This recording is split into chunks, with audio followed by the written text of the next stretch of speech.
Motwami Dumela Tle, Lina Lamikin Nakabelo Se Gift Khang. This is yet another exclusive episode of the Ink in Think podcast where we get to explore some of the incredible works of art. And my guest today is an incredible young man.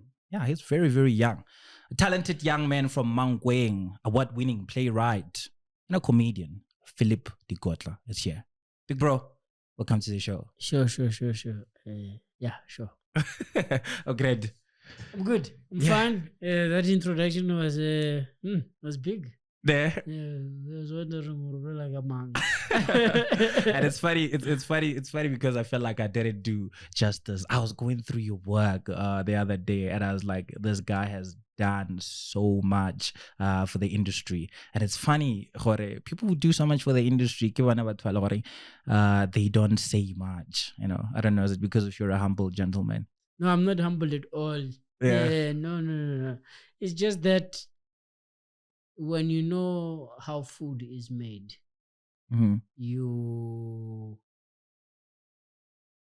it becomes normal, you know? It's not an achievement to make food. Yeah. It's just a duty that you have to do.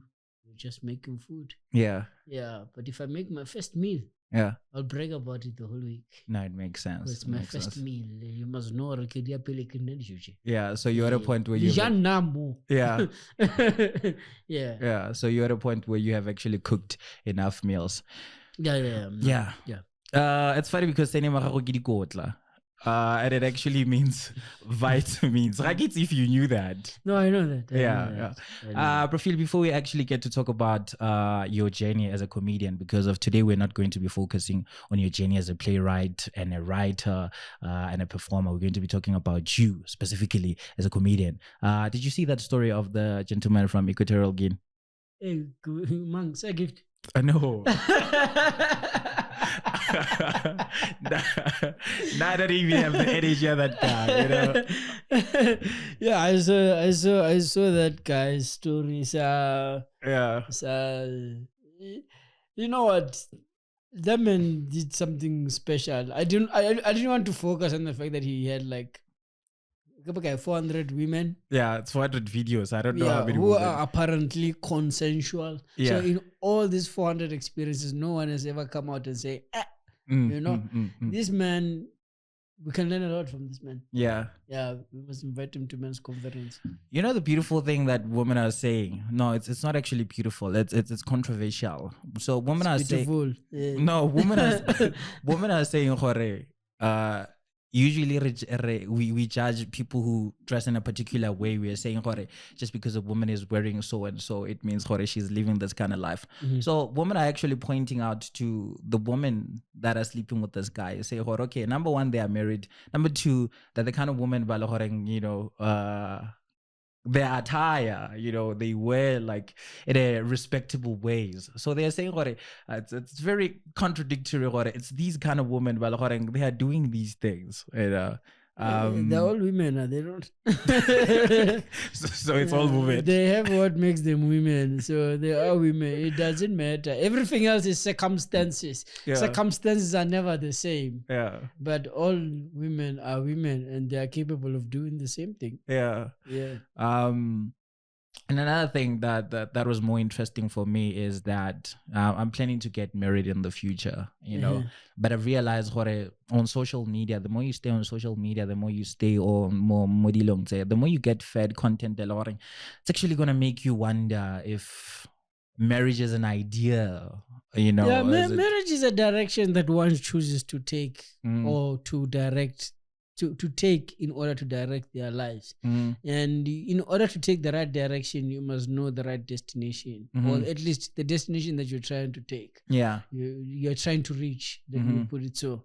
That's all marriage is, just like any other thing that we do in life. If you know, my destination is at a particular place, on the other side of the mountain, then you need to take the right direction that will help you get there and do whatever that you need to do when you get there, right? So marriage is not a let's do it, let's not do it type of thing. It's not a thing that you necessarily have to do in your life.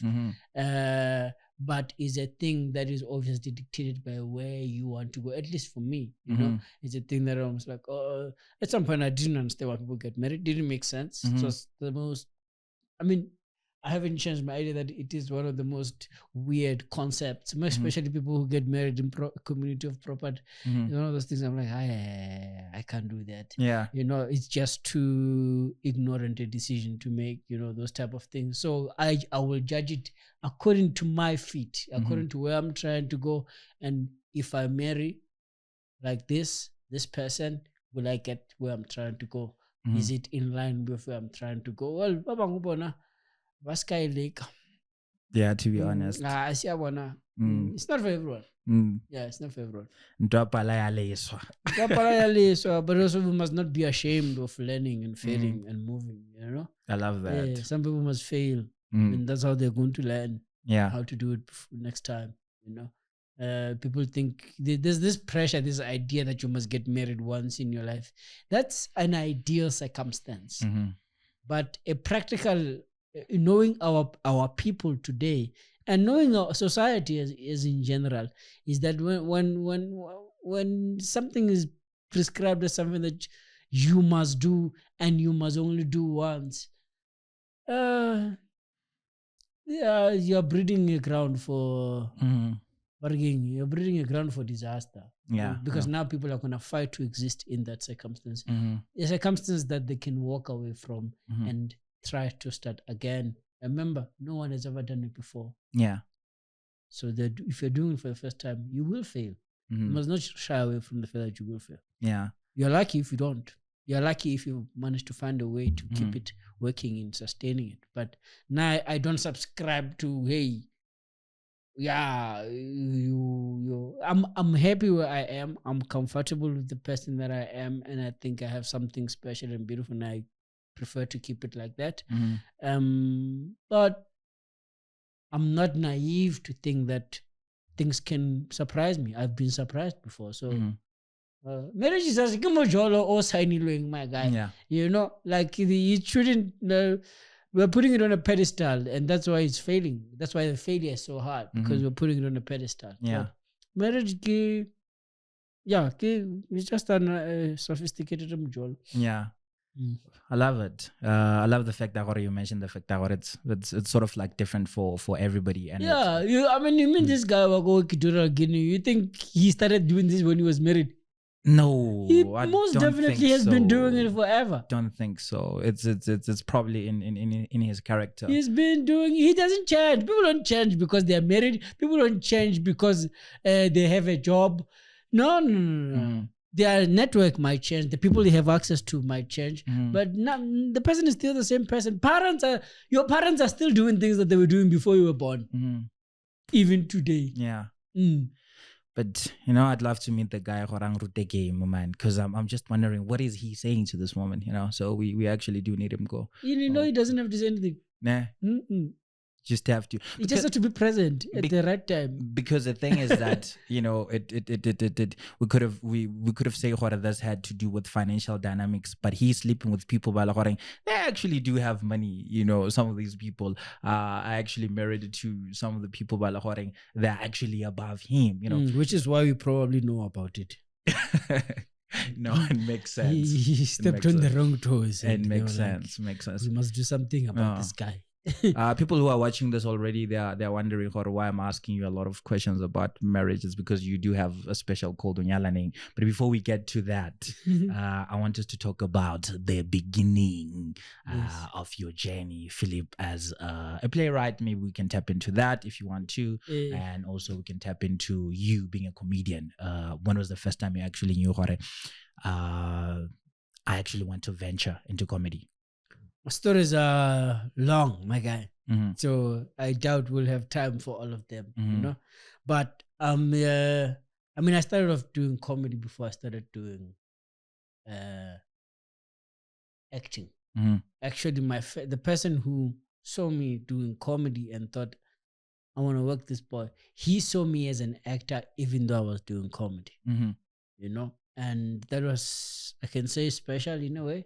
Many people, it has happened a couple of times where I was doing comedy and people are like, you're an actor. We want you to act. So acting is that thing that comes unexpectedly in the midst of everything that I try to do. But I've always enjoyed doing comedy. I've always loved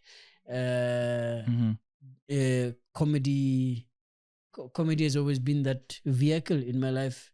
It's therapeutic. I enjoy it. I love it. Yeah, and I'm only at the moment trying to make it my primary focus, because I started off doing comedy. They saw me do that, and they called me to come and do plays, and I flourished. I was very good. Theater and acting has moved me from Limpopo to Joburg, has given me a career, played a big role in transforming my life from where I come from, where I was, to who I am today. But in between that, I've always had a special affair with comedy. And a few years ago, I decided, not even few, it's quite a number of years ago, I decided that I'm going to pursue this thing of comedy. It's the hardest thing I've ever done in my life, but it's the most rewarding and most fulfilling thing I've ever had to do. I have so much respect for comedians. They are. It's one medium that I respect because it's irritating because I can always think like like I can go I can go and focus on my acting career purely. Focus on that and I'll be fine. But I can't. Acting is nice, but I need to break away from it from time to time. Yeah. You're very deep. You make these conversations. that's the plan. I can want to get into the essence of who you are. I was saying another thing is that it's an immediate thing. You get to see the response right now. You do comedy and people are laughing, or they are not laughing. But it's also a thing that you're actually doing with the audience. You're doing the show with the audience. So it's a collaboration between. It's a dance. It's with the audience. You might be driving it, but it's with the audience, because you never know how the audience is going to react, except the fact that you hope they laugh, you hope they find fun, you hope they find a reason to continue engaging with you. Yes, you can definitely decide, I think this is funny, I think this is going to kill, I think this is going to be the thing. But the beauty of it's in those it's in those moments of having conversation with someone, making a joke, and they receiving it the way they receive it, and you engaging further on that. And it's a magical conversation, man. It's a dance. It's a music. It's music. Philip, you are from Limpopo, Komangweng, Taflop, so I'm just wondering, does that help you in terms of your creativity? Because I've seen people, we come from different places more into Gauteng, but the most interesting artists that I find are people from different areas, from Limpopo, from the far ends of Eastern Cape, because they bring a fresh perspective, compared to some of the works that we see more Gauteng, because they view Gauteng from different lenses. So I want to know, did Mankweng shape the artist that you are, and also does it give you a unique perspective on comedy or on the world in general? I can say Mankweng has definitely shaped me. But the thing that molds me more is the journey between Mankweng and where I am now. Because that makes me appreciate myself more. That makes me appreciate the voice that I have more. That makes me appreciate my upbringing and Mankweng more. And see value in the experiences and the lessons that I got there. So not necessarily where I was born and not necessarily where I am. The journey in between is what makes me. It's what makes everything that I do. What makes me interesting. Because through that journey, I have brought my differences from where I come from and met other people who influenced that person and who gave certain direction to that person. So what happens in the journey for me is more, it's more of what makes me more than where my roots are. Yeah. So you're basically saying, Hore, it's not about where I'm from, but it's from where I am from, in a way that not in the physical place, but in a way, Hore, go get one thing, like in a way, Hore, because when I say where I'm from, sometimes I'm not talking about the physical place. I'm actually talking about the things that I went through. Yes. So is that what you were saying? Yeah, what I'm saying is, I'll go to my normal way of thinking. What I'm saying is, see, the tree grows in the tree pot, or the plant pot. It's not about the plant pot where it is, where its roots are, but how it grows from that point, from being a small plant to being a bigger plant. That process, because we witness this and we can see the changes, we can see it lose some leaves, we can see it grow new branches, we can see it being from 1 meter to 2 meters to 3 meters to 4. We can see that happen. That is the story. That is the beauty. That is what people relate to. And that is what makes the tree what we see now. Not necessarily the plant. The plant will always be the plant. The pot plant will always be the pot plant. It's where it is rooted, but it's not where it's going.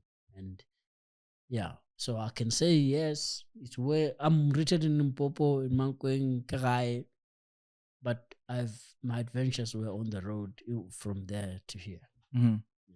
Phil, in comedy, there is a certain level of vulnerability that we don't find in theater. For example, in theater, if you want to talk about your mother, you can create a fictional character and be like, my mother, because you're a different character, and then you can just give her all the ideas. So in your stand-up comedy, obviously you speak highly of your mother, but you also get to make fun of not only your mother, but of your family, of your upbringing. So I'm just wondering, Jorge, people who know you, people who are close to you, what do they make of that, you being vulnerable, you telling their secrets on stage? Because of course for us, we are not laughing at you, but we are laughing with you because of we can relate to the experiences or the things that you say on stage. But I'm just wondering, to the people that it actually concerns,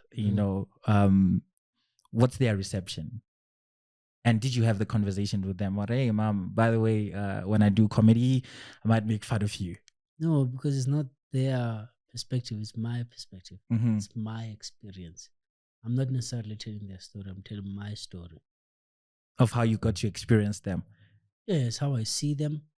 And some of us don't like how I see them. Some appreciate how I see them. But it's how I see them. And when I say it, I'm not saying I'm right to say, the way go pananga naman ugari uskobanyana man. I'm not saying uskobo. I'm just saying that's how you come across. That's how I see you.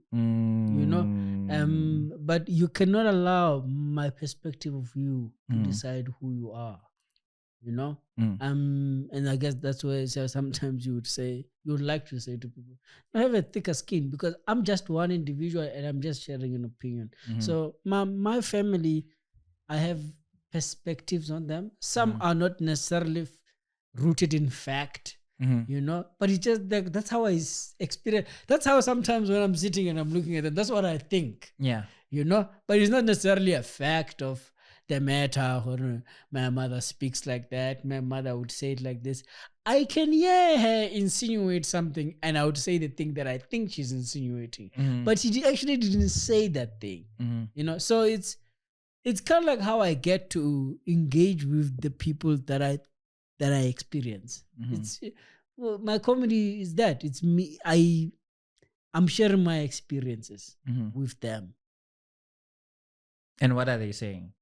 Besides the fact that what you just mentioned, or this is we not... never talk about it. No, my mother's never seen me perform live. One. My mother, I think, has only seen a video or two of me performing. Because where I come from, this is just work, my guy. I'm not doing art here. You know, they care about me being fine, my health.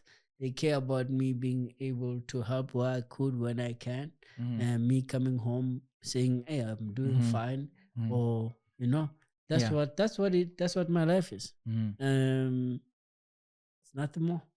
It's also maybe to answer. I don't know if I'm answering your question, but we don't get to engage about me doing comedy, you know. No, it's just work. No, it totally makes sense. What are some of the worst experiences that you've had on the stage? The worst experience and the most scariest that a comedian can have is to die on stage. Yeah. And I've died. Yeah, it's the most uncomfortable thing ever.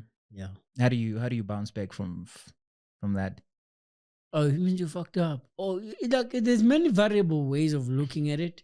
There's times where maybe the timing on the joke was just not right, you know. And then there's times where you'd go, I mean, we try and stay away from blaming the audience, but sometimes you can't help it but see the environment and say maybe the joke in that environment was not the one, you know, was maybe the audience is if you're performing in a restaurant, let me say, which I hate doing, I don't usually do that anymore. If you're performing in a restaurant, you're competing with food, you're competing with people bringing their loved ones on a date. There's a lot of things going on. I cannot pride myself by being funny in that space. You know, as much as I cannot be hard on myself on failing in that space. I don't think comedy is a priority in that space, you know. So there's those type of ways of looking at it sometimes. When someone takes pride in making people laugh in the restaurant, sure, that works for them. But for me, it's not a thing.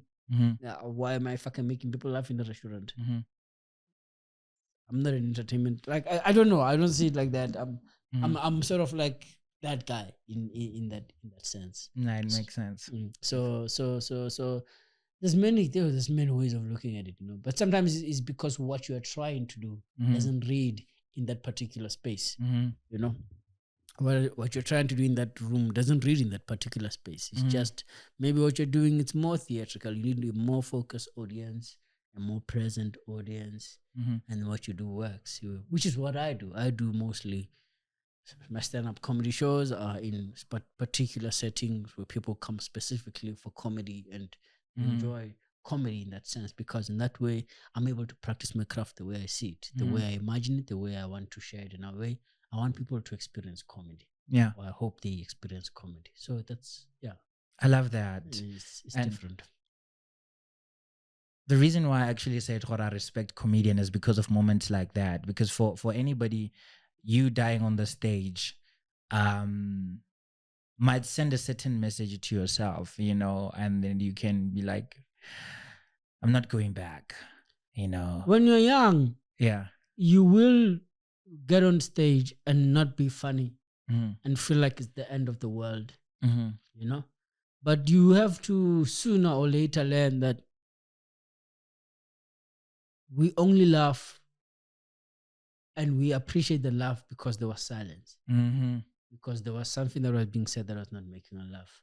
Our experiences were not filled with laughter, so that moment of laughing means something. You know, means something is changing or something is shifting. People laughing and people not laughing are binary opposites. They go together always. You see that they're laughing or they're not laughing. Yeah. Full stop. There's no... So when people are not laughing, you must know it's natural, it's normal. Yeah. If they're not laughing, they are not laughing. Yeah. If they're laughing, then not laughing is not happening. You know, like it's the same thing. Yeah, it's the same thing. Comedians are people by the, you know, there are those moments where, fortunately for me, sometimes I have the privilege of watching comedy maybe on the phone or maybe on the screen, you know. There are specials that I have watched before. Yeah. And I didn't laugh the whole special. But does it mean I didn't enjoy it? No. I've actually enjoyed the special because I've realized most of the comedians are actually thinkers. And what I also respect about comedians is the fact that they are able to tap into places that us ordinary people are afraid to talk about. You are not afraid to tackle a conversation.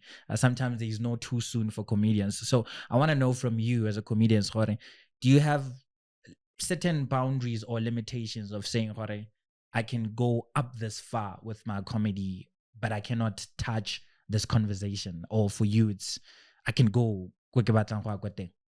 Yeah, for me, it's always been there's no subject that is like too big for comedy, or a boundary that is like a no-go area for comedy. But I still have to be able to live with myself for everything that I say. So I really ensure that that's what I actually want to say. I'm not just saying it for the sake of a joke. Even if people don't laugh, that's what I wanted to say. That's what I'm trying to say. Yeah, it can't be decided only because it's funny or not funny. Not for me. It must be something I want to say, and I must be honest about it. And if people feel like it's wrong, yes, I can acknowledge when I think something that I said might have been wrong, but I wanted to say it, and I said it. And because I didn't say it in malice, I said it because I thought in a particular way about it. I thought I wanted to say something I really wanted to say. Maybe I thought it was something people can laugh at. I definitely had an intention. It might be received wrong, whatever, and that's part of the business. You can't be scared that people will hear you wrong or will receive what you're saying the opposite wrong. We say things all the time and people get them wrong all the time, even in our daily lives. We do. Yeah, you say something and your girlfriend doesn't hear what you're saying. And you keep trying to explain the same thing. She doesn't hear what you're saying. But you're saying it. You're trying to say something. Sometimes we run out of vocabulary. It's our job. But sometimes the mouth doesn't have all the vocabulary in that very same moment. So as far as subjects are concerned, no, there's no subject that's too far. But as a person, I still have to live with myself. So I can't be desperate enough to just say something because it will excite people. No, it's not. That I think that is disingenuous and dishonest in a way. Do you feel like people are overly sensitive, especially these days, since in the era of cancel culture? I'm the last person to talk about people being overly sensitive because I'm very sensitive as a person. From when I was young, I've always been overly sensitive. It's just the thing. But yeah, people are sensitive. It's no, I don't think there's overly sensitive. I just feel like they're sensitive. No, it makes sense. What is overly sensitive? So for example, there are the like I watch a lot of comedy. I would watch some specials from the 1990s, early 2000s, and I'd laugh. And then I'd realize, most of the things that were said back then, if you dare say them on stage today, chances are your career might die because people are going to be like, we didn't like that. Because another reason why usually on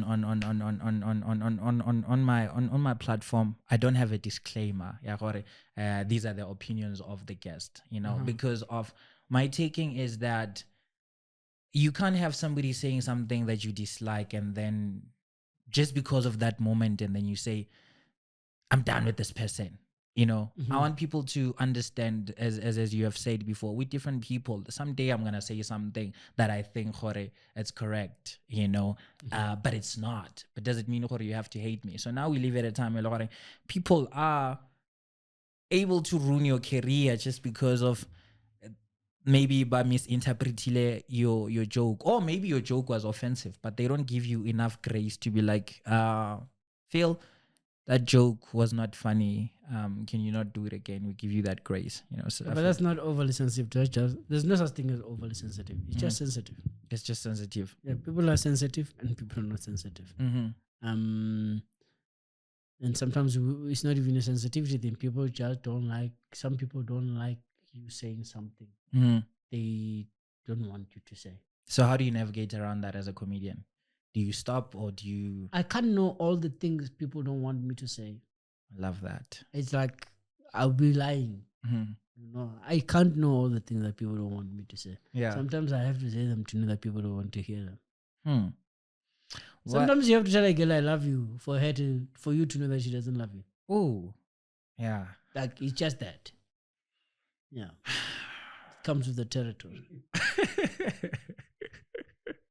Yeah, I wish I was brave like that guy from Equatorial Guinea. He probably told like 400 girls that I want to sleep with you. They're like, yeah, let's go. Yeah, that guy knew if there's one thing that he probably got, because all they were very consensual, even though they're all on tape. Yeah.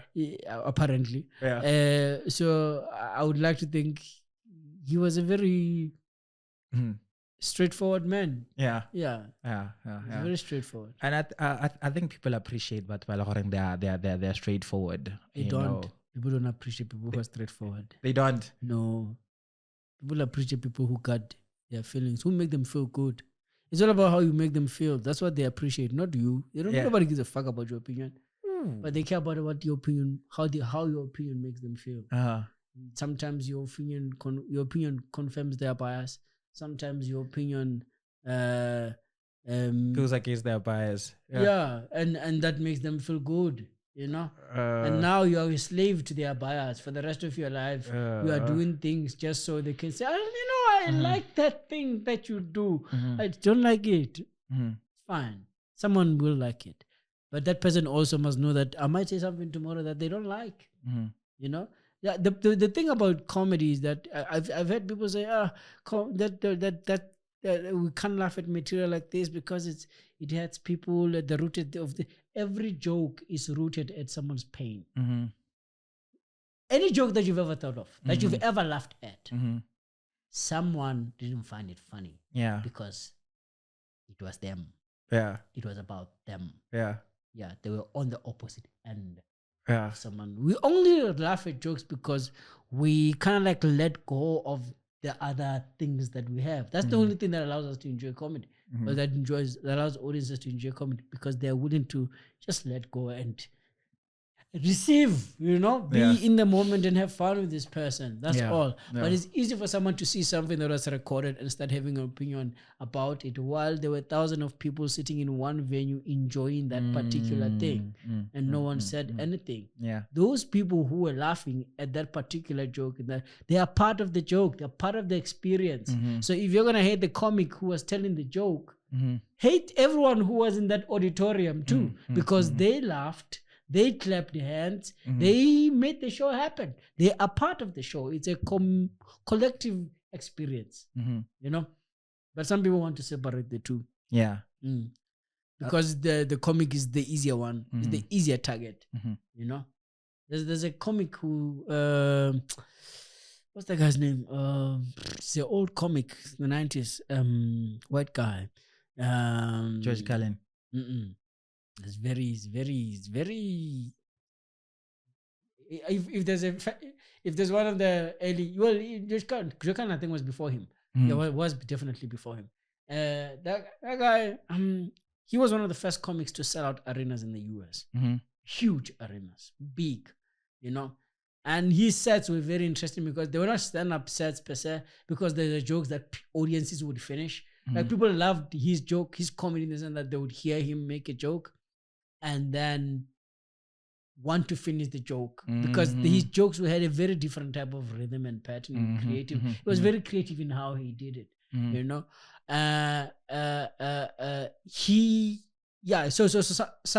he got cancelled, he really got cancelled. They really finished with him, He's only coming back now. I've seen a few shows that he's done. I think he tried to do a sitcom based on the fall of his career and stuff like that. Because it was a character, that thing that he was doing. People are not even forgiving of that. That you're playing a character, doing whatever. He was very creative. I just feel shit because I forgot his name.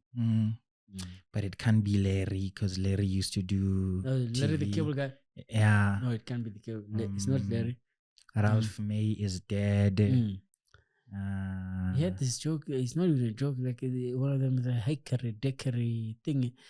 Andrew Dice Clay. Yeah, that's the name. Guy. Not familiar. Andrew Dice Clay was a thing. Yeah, he was a thing. But he's coming back. He was a rock star. he was unmatched. Some of the things that he did then, people haven't done now. Still dreaming of doing them. He was, but they would accuse him of his jokes are misogynistic because of his audience, you know. And obviously, eventually, everyone loses that battle. Yeah, ne?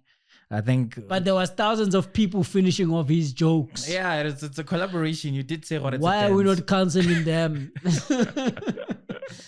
Because people forget that it's different. There's a live experience and there's the recorded experience which you would play on a screen. Those experiences are not the same. Don't mistake those things to be the same. They're not. Yeah. When Christ got crucified, he was alone, you know. But all this time he was preaching with the group of people, you know. So when it's time for you to fall out as a Martin Luther King, you're die alone. Everyone knows that slaughtering starts with the head, right? Yeah, they like start with the head.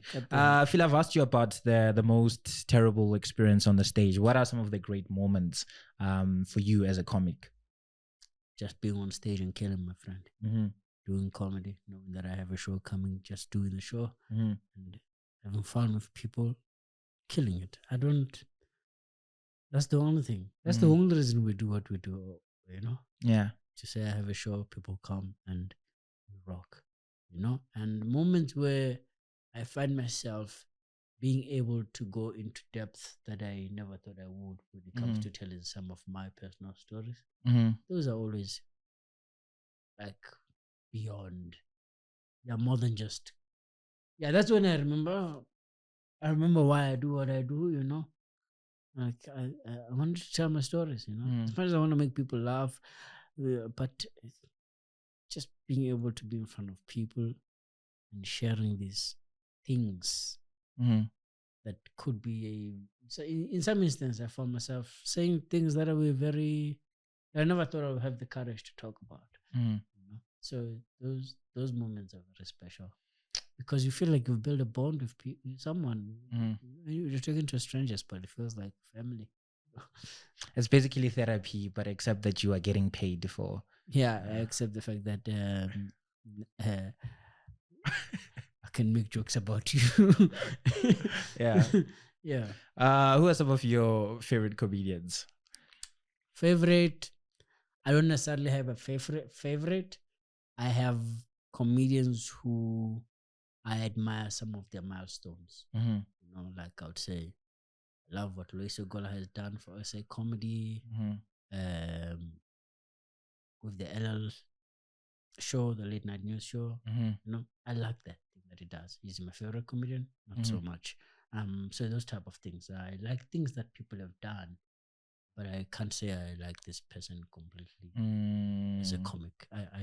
I have a handicap with that. Yeah. I don't have that. I can't love people that I cannot criticize. Yeah.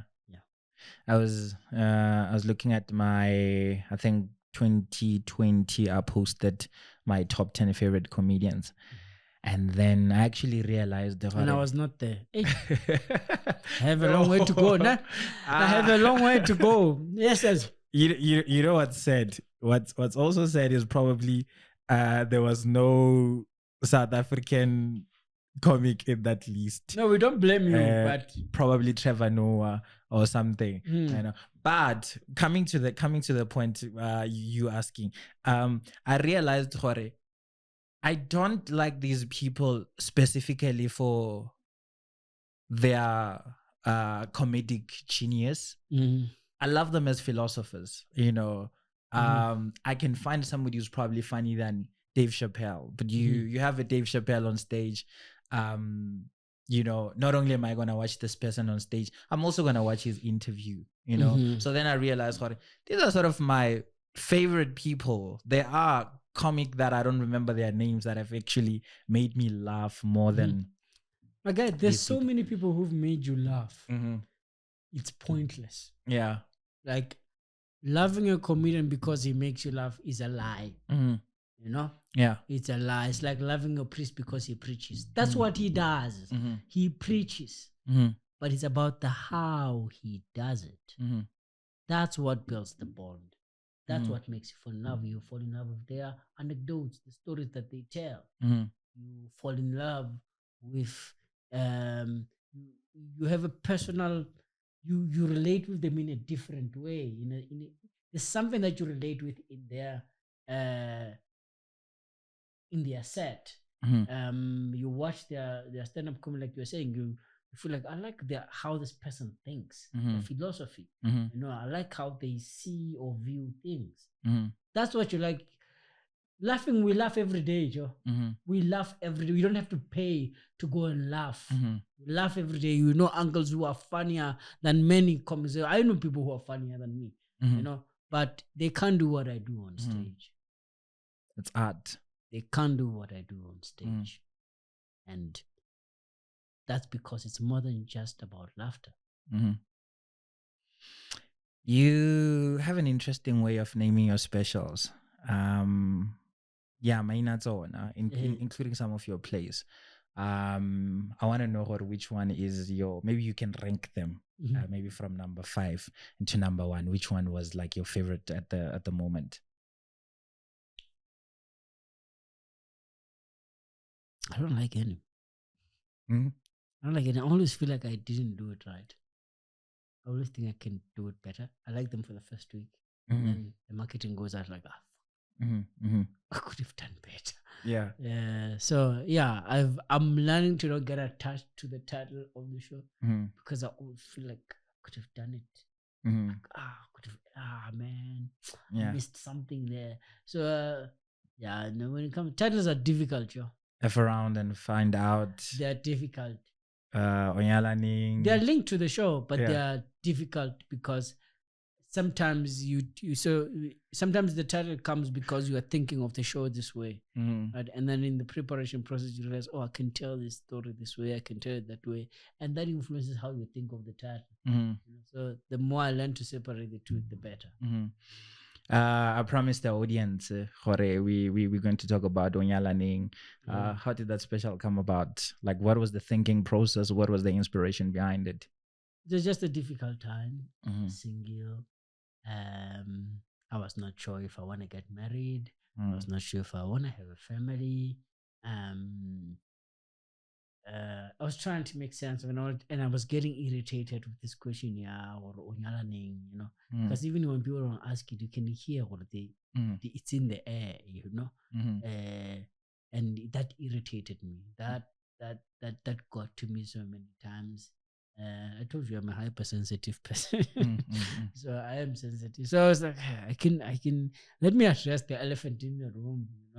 Why this? And then before I could even get to address it the way I had planned to address it, COVID happened. So that show happened later, but it was not the same because after that lockdown season, I started thinking different about certain things. So I never got to do the show the way I wanted. I had planned to do it. But yeah, it was more about let's talk about this thing. I know every family wants to talk about marriage. Everyone at some point they are confronted with that idea, even on your own.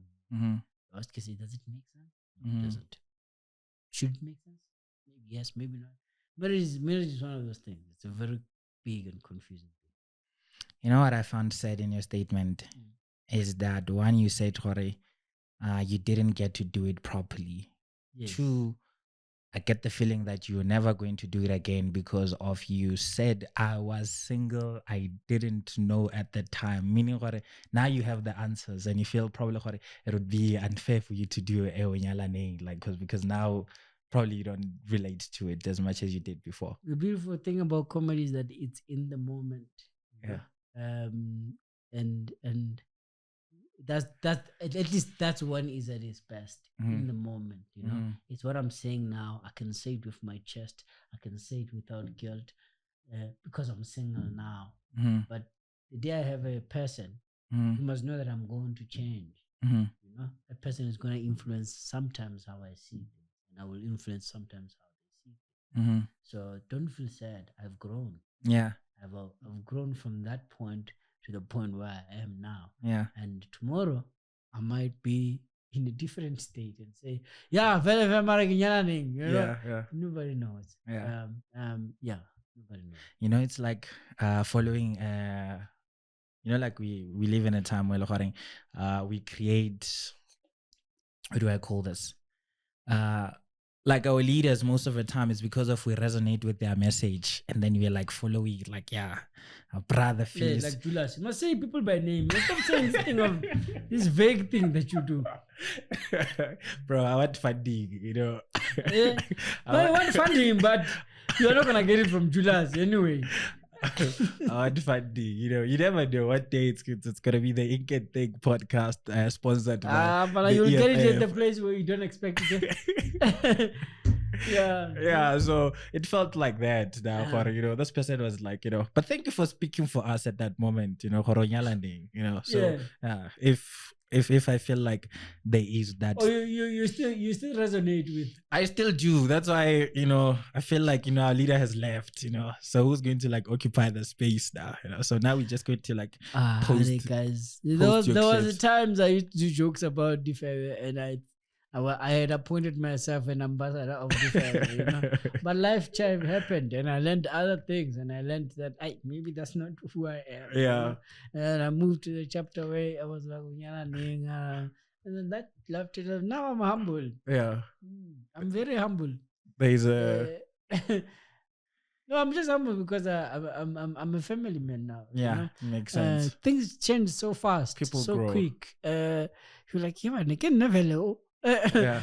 You look at yourself, walk into a hospital, you're a doctor. And you know, right now, I'm not the same guy anymore because I used to not think that this would be me.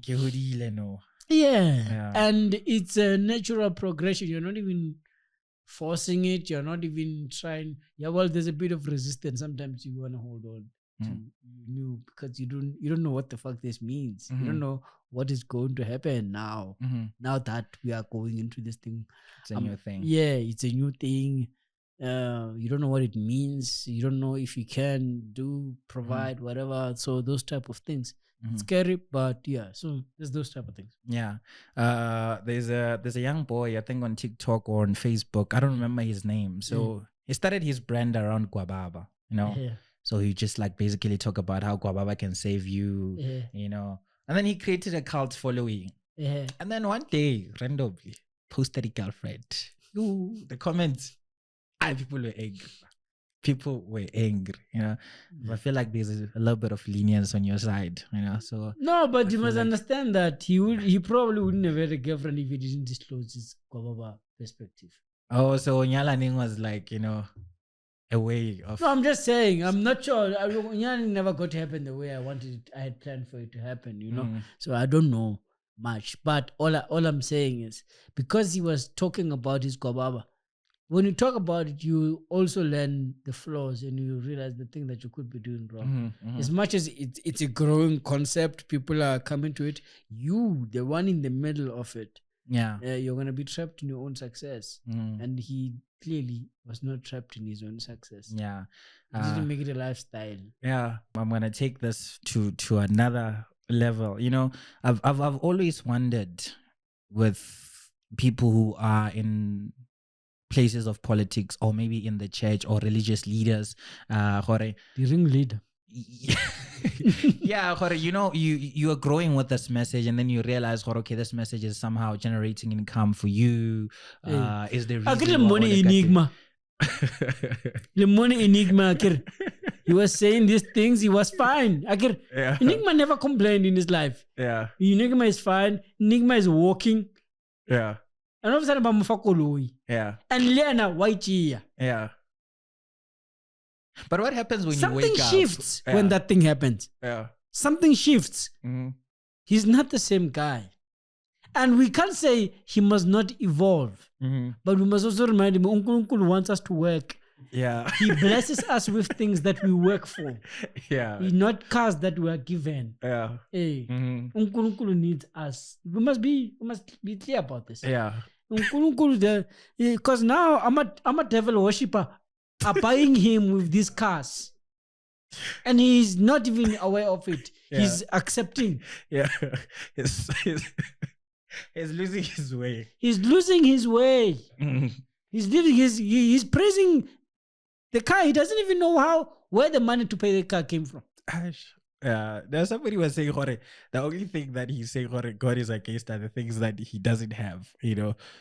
So if he doesn't have a car, it's like, yeah, well, today we are telling him. Yeah, now we love brother. Today we are telling him that as much as he knows what he knows and God speaks through him in particular, till now we will be very honest, God doesn't speak to us, eh? Yeah, I think he has not said anything to me. Yeah. But me, I can tell you that God wants us to work, and when we work, we are rewarded. And we are rewarded. God will give you enough money to buy the thing that you need. You would have given him enough money to buy the car that he wanted. Yeah. But somebody blessed him. It is what it is. Blessed. Devil worshippers. That's the part where I have to put a disclaimer. There's no disclaimer here. The views. He's just saying he doesn't agree with me and he can't tell me why. It's the thing. Why are you disagreeing with me? It's a thing I might agree with you on the side. No, there's no side. There's only one life here. Not in front of cameras. No, we only live once, my guy. You only live once. Enigma, the EFF, one day they might fund me. I don't have a problem with the EFF. I don't have a problem with Enigma, but we must address I'm kidding. Things as they appear before us. You are telling it as it is. Yeah, we're not being biased or anything. I once voted for the EFF in my life, but that time has passed. I've not voted for them now. There was a time where they resonated with me. There was a time they don't. It's just life. And they know it. It's their business. They know it inside out. They know when they're losing votes. They know when they're not losing votes. Even Enigma will know the day when he's losing followers. Yeah. And he will know when, like he knows now that he's gaining popularity and he's gaining. Yeah. And he will know what it means to appreciate, because you can say things about people, but people also sometimes don't have the answer. The only reason I'm being sarcastic in a way about the car and the devil worshippers is that sometimes you can't talk to people as if they know what you are talking about. Not everyone has your experience, So if people are drinking Coca-Cola, they're drinking Coca-Cola because that's what they have. Now you're telling them the devil, the spirits are going into the Coca-Cola. So what the fuck are you saying, man? But you know what I love about life is something that you mentioned, that we get to grow, we get to evolve. We must. There are things that 5 years ago I resonated with. Today I'm like, no. And even in 5 years, I'm gonna look back. I'll be like, okay, that moment I resonated with something so and so. But now I don't. But I feel like it's too much, man. When you are a leader, it's like you've been preaching this thing. That's why it's hard to have a leader who's honest. Yeah. You will never have a leader who, I don't care. I don't care from a religious perspective, from what success makes you stagnate. So like every kind of like organization or whatever, like we're saying, politicians or whatever, the things that you say eventually become your trap, because to grow you have to maintain that for some weird reason in one way or the other. And then essentially your growth, I mean, some people obviously know how to separate those things because they have their lives in secret, and this becomes their public image and public persona and presentation. And then they kind of like able to hide that other shit. Well, but when I'm outside, they must die. We're killing. We're doing this. We're fighting. But when I'm behind them, I'm like, hey, guys, I'm just doing what I have to do. Yeah. What do we have to do? I'm talking. I'm like, hey, maybe they might fund me. I must keep this. We must allow ourselves to grow. We are not those people. We must allow ourselves to grow. Yeah. I love it. Phil, something special is coming, man. 36. Yes. I'm pregnant. Congratulations to you and your partner. Thank you. Yeah. Can you tell people about? No, not my partner. Me. I'm pregnant. Me. What are we pregnant with? What are we about to give birth to? Is it a boy? Where is he going to be born? Is it a girl? Could you talk about that? No, I'm pregnant with a show. Yeah, I'm full of shit. I've got a few things to say at the Mill Park High Park. What High Park, Hyde Park. I don't know. Yeah, go Mill Park High Park, NuMetro, 6, 7 o'clock. Tickets are sold exclusively on philipdikotla.live, and then you can also, if you're in Cape Town or elsewhere, you can catch the show. It's also coming to Cape Town for 3 days. In Joburg, it's only on the 6th. In Cape Town, is from the 12th to the 14th. It's 3 days, Friday, Saturday, and Sunday. Tickets are also 250 per person. If you're lucky, you can use the code hashtag FUNFEEL24 when you do your purchase on the parking. When you check out, it will ask you for a coupon code. You can use that and you'll get a 20% discount. Otherwise, tickets are selling like it's all damaging. Yeah, we also going to put the link in our description. Yes. Without giving any spoilers, what can people expect? Me. Shit, I just spoiled it. that's a spoiler, bro. Yeah. No, people can expect a great evening of comedy, Joe. My shows are essentially great experiences, social experiences. We are very different from other. My comedy is very different from what else you might have known. It's an opportunity for people to connect with me and explore another side and another way of enjoying comedy, and a different type of comedy in a way. So I'm a great performer, I'm a great storyteller, and I've got a lot to offer based just on that. Big Live Comedy is your company. Big Comedy Live is our promotion wing of my company. It's a brand that we started specifically to focus on promotion of comedy and stuff. There's more coming in that lane.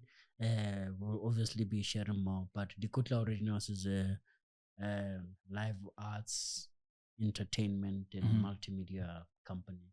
We do quite a lot of projects in the comedy realm and other realms as well.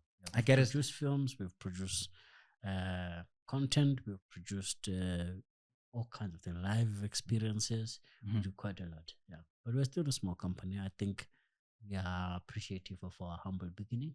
I get a sense that there's gonna come young comedians under you, the way I'm reading this. Oh, well, not necessarily under me, but young comedians. Comedians are comedians. There'll be more comics that we will support and that we are willing to support and that we intend to support. Yeah. Philip, you have collaborated with a lot of people. In closing, man, how's it like working with Angus Gibson? Just not in closed, does in public. We just didn't have money to be everywhere. No, it's good. Angus is a gentleman I respect, and I admire most of the work that he has done. It's been quite a crush for me, especially trying to understand the film space, and I think he's taught me quite a lot and shown me quite a lot. I appreciate everything, and one day I'll reward him. I'll build a big statue for him. Besides him, who are some of the people that you have actually enjoyed collaborating with? Many people, man. I've worked with Larafoot. I've worked with Karasolidira. I've worked with Jefferson Chaval as my friend. I work with Sydney. I think everyone who I work with have always been a great contribution in my life. In my process, because these things don't happen by mistake, these are relationships we try to build, we try to grow, we try to do this. So everyone for me, honestly, has just been, everyone who I've had an opportunity to work with has been meaningful. Has brought value and have left me something to carry forward with. All right. Next time when you come back, we're going to be talking about theater. Please do not leave theater. It's a building. How can I leave?